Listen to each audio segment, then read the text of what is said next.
ও মা, তুমি এখানে বসে আছো আর ওদিকে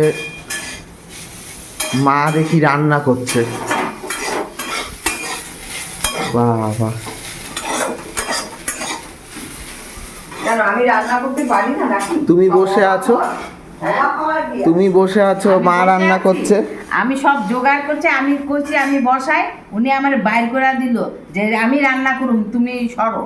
আমি যে থাক করুক, আমারই ভালো, আমি বসে থাকুম। আমার রাগ করে বাইর করে দেয়, দেখ আজকে রান্না খাইতে পারবি কিনা দেখ।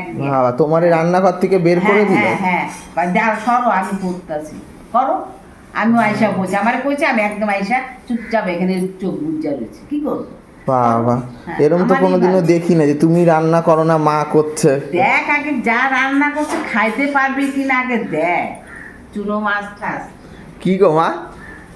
না, আমার রান্না খেতে পারে না তো। তুমি এই যে ভেন্ডি ভাজা, আলু ভাজা একদম কাঁচা কাঁচা করো দিদি। আমার ভেন্ডি আলু ভাজা আমি নিজে না করলাম, এই ভেন্ডি আলু ভাজা নষ্ট হবে, ওই জন্য আমি আজকে ভেন্ডি আলু আমি ভাজি। ভেন্ডি আলু কাঁচা কাঁচা খাওয়া যায়? তোমার আলু সিদ্ধই হয় না।